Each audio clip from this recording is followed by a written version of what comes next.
आप सबका बहुत बहुत धन्यवाद।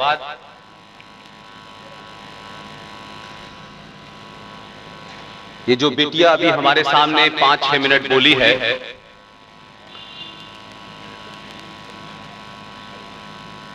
आप ये समझ लीजिए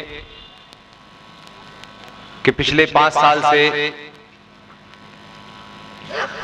मेजर जनरल जी.डी. बख्शी, सुशील पंडित, ललित अंबरदार, अंकुर शर्मा, कर्नल आर.एस.एन. सिंह, हम सबको शायद इसी दिन का इंतजार था।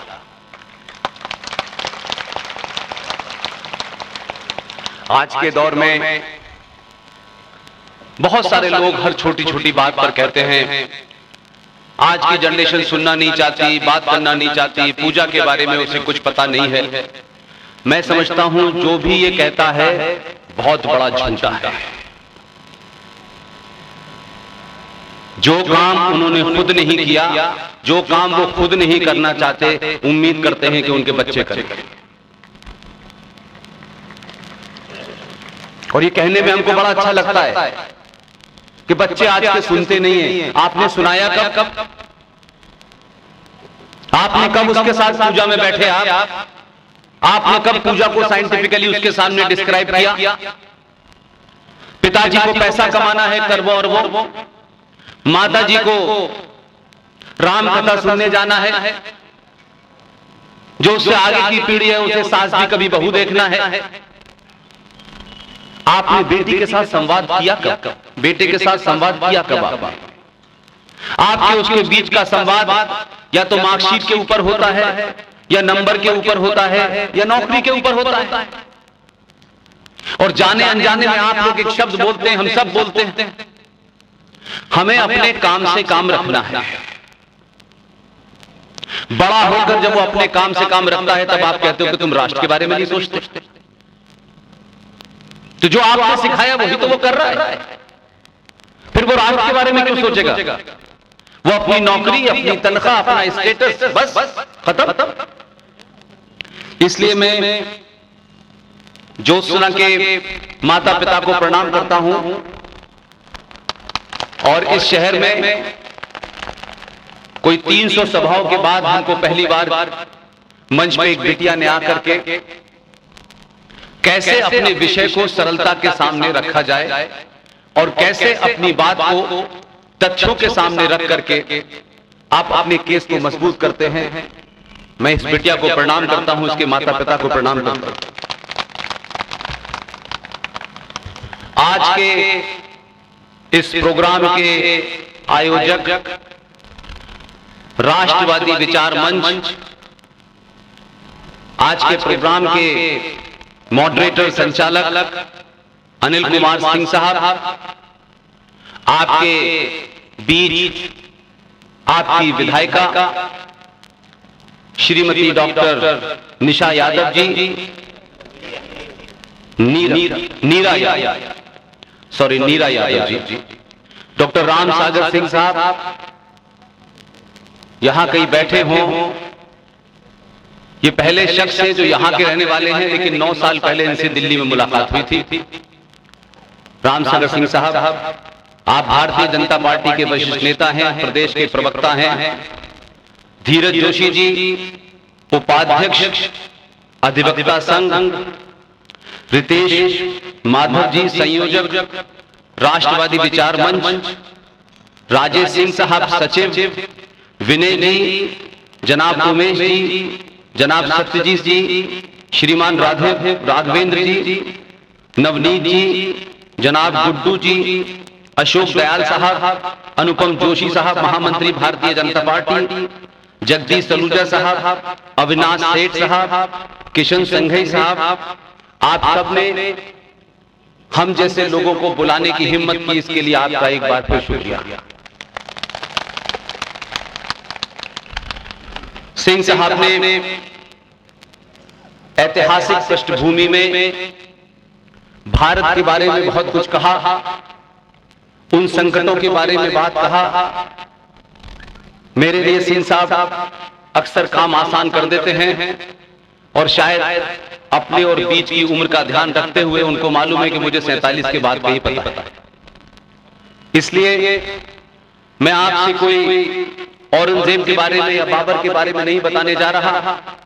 वर्तमान भारत में औरंगजेब और बाबर बहुत सारे हैं, मैं उनके बारे में आपसे बात करूंगा। कुछ बातें मैं इसलिए कहना चाहता हूं कि नीरा यादव जी आपके बीच में बैठी हैं।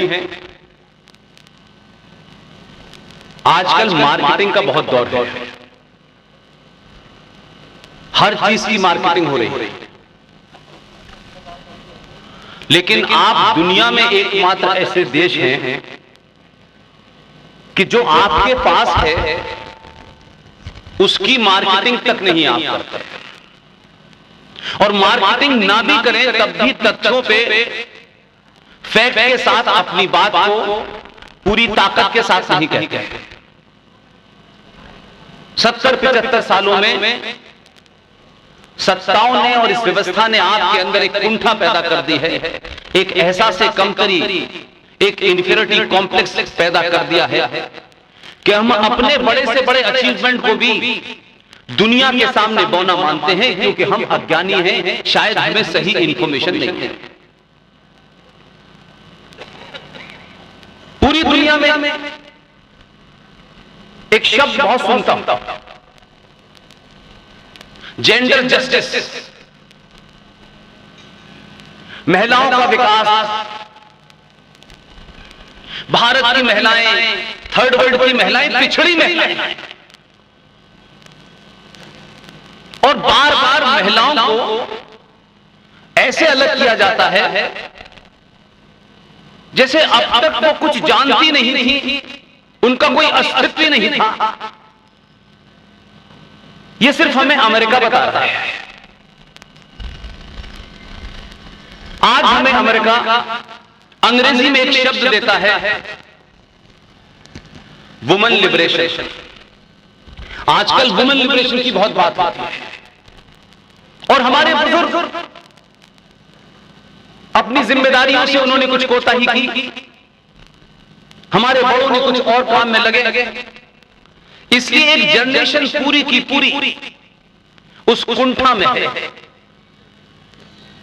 मैं चंद बात आपके सामने रखता हूं, आप तय करिएगा। इस सभा में बहुत सारी महिलाएं, मेरी माएं, बहनें, बेटियां बैठी हैं, मंच में भी एक विधायक बैठी हुई। लुटेरों का एक देश है अमेरिका, बहुत डेवलप है, दुनिया की बड़ी तरक्की इन्होंने की, गगनचुंबी इमारतें बना ली। लेकिन एक तथ्य मैं आपके सामने रखता हूं, जो दुनिया को वुमेन लिबरेशन की बात सिखा रहे हैं कि वुमेन लिव कैसे हो रहे हैं, जिन्होंने पूरी दुनिया में वुमेन को एक कमोडिटी के रूप में बेचा, एक भोग की वस्तु बना करके टेलीविजनों पे और फिल्मों में बेचा। वो अपने आप को आधुनिक कहते हैं, अपने आप को बहुत बहुत विकास की ऊंचाइयों को छूने वाला देश कहते हैं, लेकिन आप सही समय पे सही जवाब नहीं देते हैं, इसलिए लोग समझते हैं कि आपके पास कुछ नहीं है। अभी हाल के दिनों में अमेरिका में चुनाव हुआ, 244 साल हो गए अमेरिका।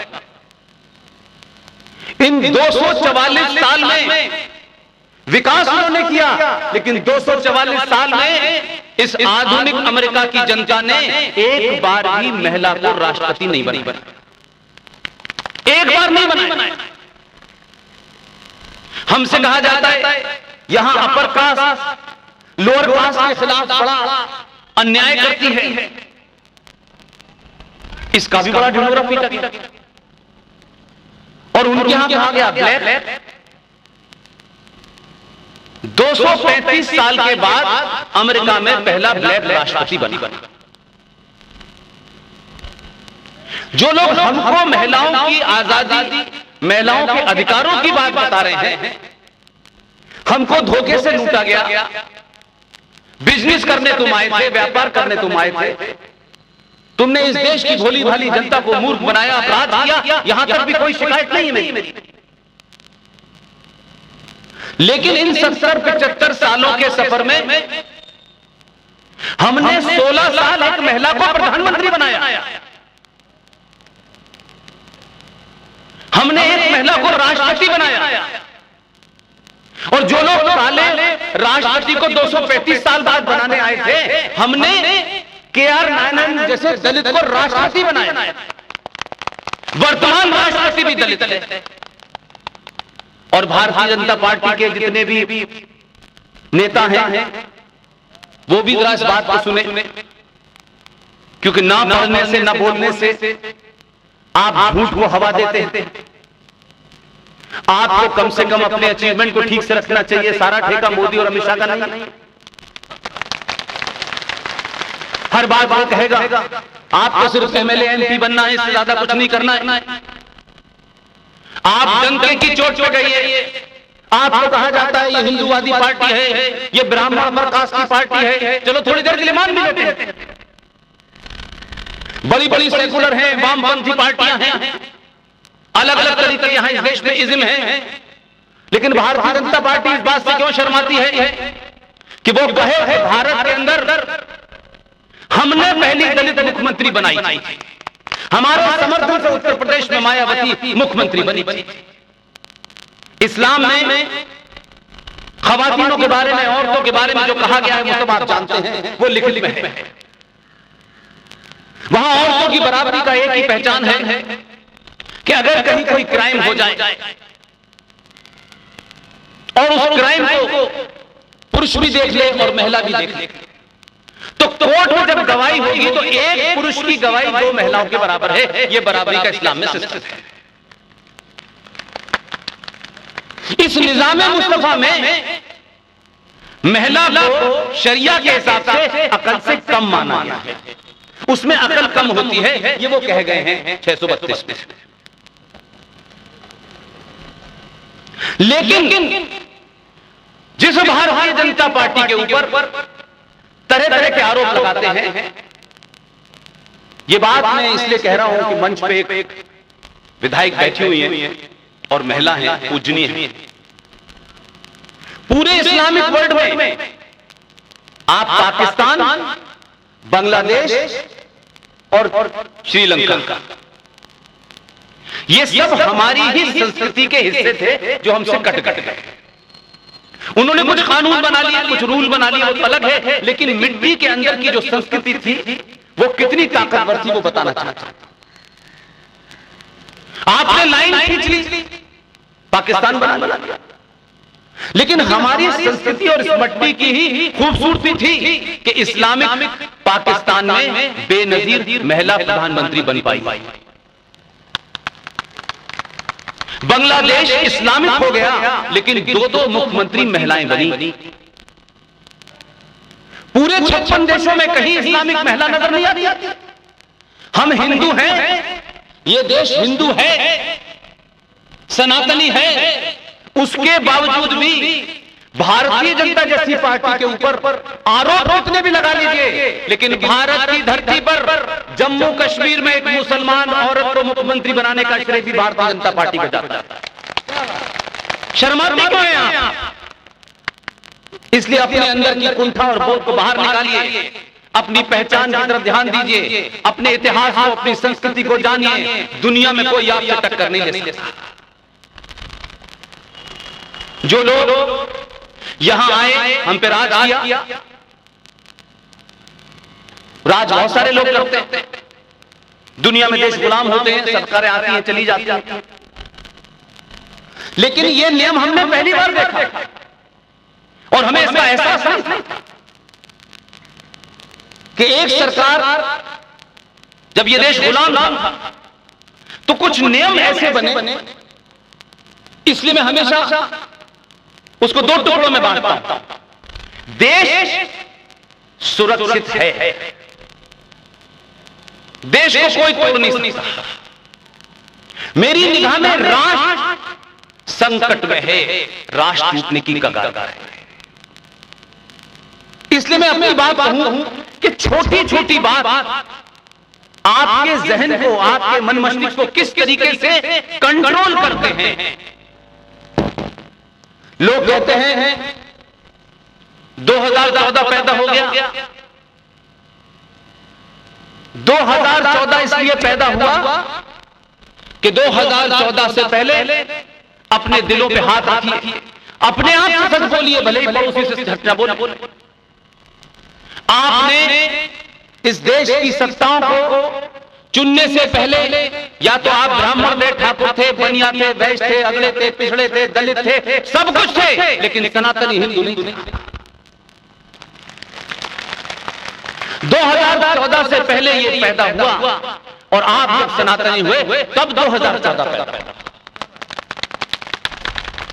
इसलिए आपको जब ये बोध होने लगे कि पार्टी, संगठन ये बहुत छोटी सी चीज है, हजारों संगठन बनते हैं, बिगड़ते हैं, टूट जाते हैं, हजारों पार्टियां बनती हैं, बिखरती हैं, नाम नए नए आ जाते हैं, लेकिन एक बात ध्यान रखिएगा, अगर पार्टी, संगठन और राष्ट्र में कुछ चुनना हो तो राष्ट्र को चुनिएगा।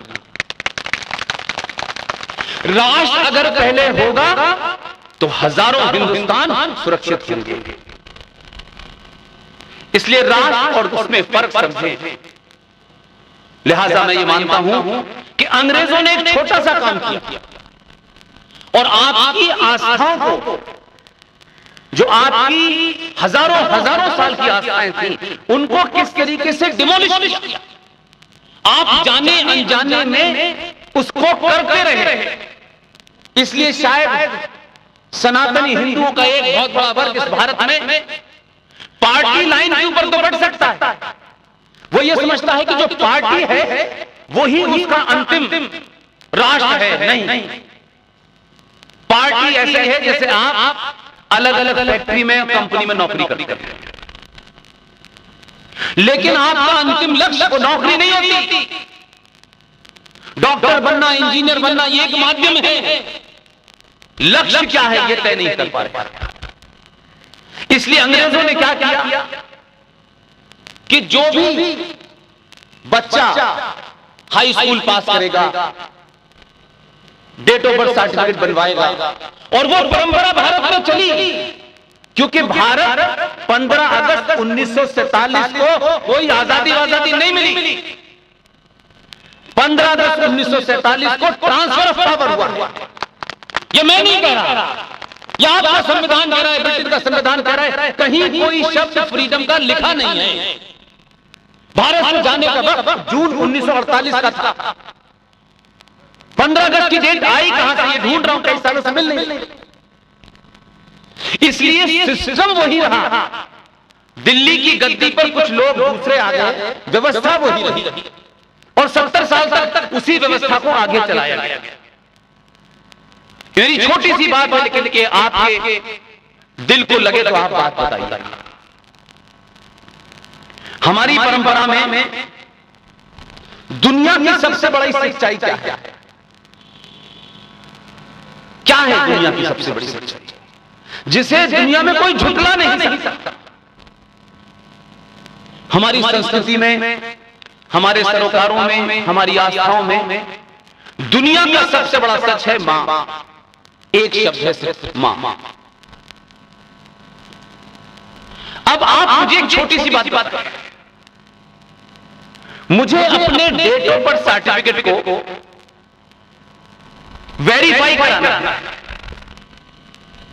अंग्रेजों ने नियम बनाया कि आपकी डेट ऑफ बर्थ सर्टिफिकेट, आपके पिता कौन है, इसको वेरीफाई मजिस्ट्रेट करेगा। मजिस्ट्रेट को कैसे पता कि मेरा बाप कौन है? दुनिया में सिर्फ एक ही शब्द है जो ये बताती है कि तुम्हारा बाप कौन है, वो है मां। कोई दूसरा जानता ही नहीं है। लेकिन एक दूसरा शब्द और विश्वास। मां जिसने मुझे अपने पेट में 9 महीने रखा है, मुझे जन्म दिया है,